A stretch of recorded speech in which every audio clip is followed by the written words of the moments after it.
Hi, it's Rob from the Bobsphere, and yep, I finished another Booker book, and we are at the halfway point.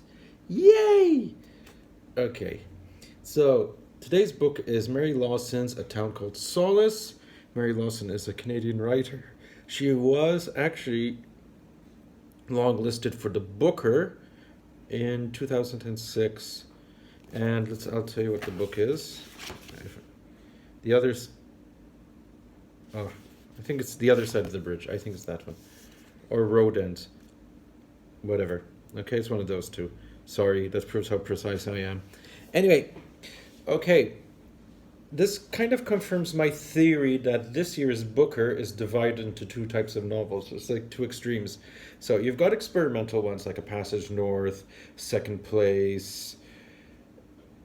Well, no one is talking about this to a certain extent. And then you've got the conventional novels that, just book club kind of novels. This is definitely a book club novel. So it's another one of the conventional ones. Well, first I rub my nose and now I clear my throat. Sound like an old man. Anyway, so this book is divided into three perspectives. The first one is Elizabeth, who is an old lady who's in a hospital, who has a connection with the second person in this book, Liam, who she took care of when he was young. And then there's Clara, who used to visit Elizabeth. Well, she still does. She visits Elizabeth. She's the next door neighbor. She's an 8-year-old, and her sister Rosie is missing. Now, with these three perspectives, everything combines and everything's twisted together. So it is a very well constructed story. In fact, if this didn't take place in Canada, I would have sworn it was an Ann Tyler book. It just needs to be in Baltimore. I wouldn't say the exact same plot, but it's something Ann Tyler would write. No bad thing at all. Good stories, good solid stories, and that's what it is.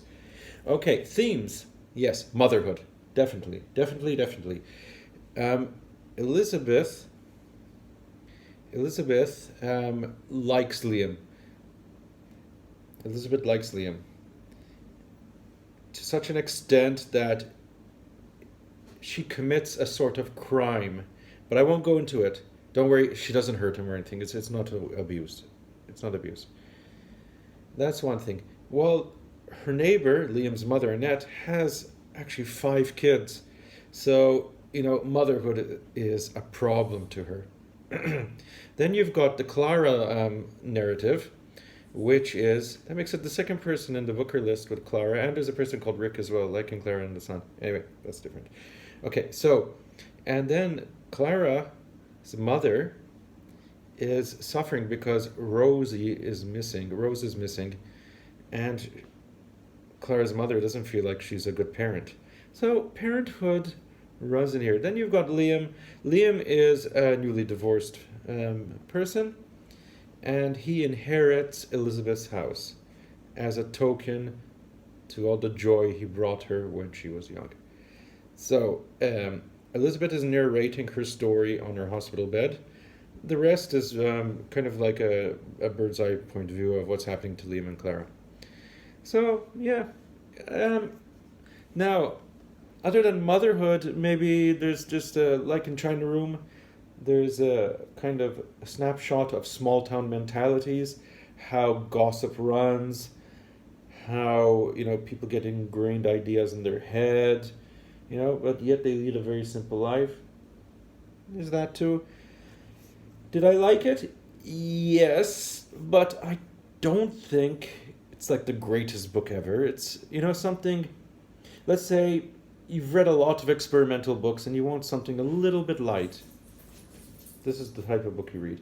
I'm not saying it's fluffy, and there's still something. Oh, pumpkin. Pumpkin? Shh. There's actually a cat in this book as well called Moses. And he's a catalyst of the book. And he leads to a discussion point, but you have to read the book to understand that. Anyway, so It's not the kind of book, you read, you've read a ton of books that are, brain warping, and you say, no, I need something light. Then you read this. It's not fluffy, it's entertaining, it's not badly written, but it's not really, it's not a prose style that sticks out and makes you gasp. It's just a good book. Nothing else. Nothing more, nothing less. That's it. Characters are good. The structure of the novel is good. There's a bit of a heartwarming feel. Yeah, exactly. That's all. Will it make the short list? I don't think so. But, do check it out. In fact, I ordered Mary Lawson's first novel because I heard it's really good. It's called something about doves in it. Whoops, my bird's mixed up. Crow Lake. So I want to see what she's like. I am curious about her. She gives me, like I said before, she gives me Ann Tyler vibes. Okay, so that's book number 7. Now I did my poll, and the winner, I'm really excited about this one, is this one. So that's my next book. Again, there's the book depository bookmark. Ignore that. I get all my Booker books and novels from Malia and D'Amato. Great service for Maltese who are listening. Order from them. Trust me. Fantastic service. Anyway, I've got The Fortune Man. I'm really excited because I know Malta has a bit of a mention in this. The setting of the book is Tiger Bay, which is a place in Cardiff, if I'm not mistaken, and there were a lot of Maltese in that area. But let's see the role that it plays. I know it's just maybe a brief mention, but still there's that national pride. Anyway, that's next. So Booker 2021, going forward, we're surging. Okay, next time.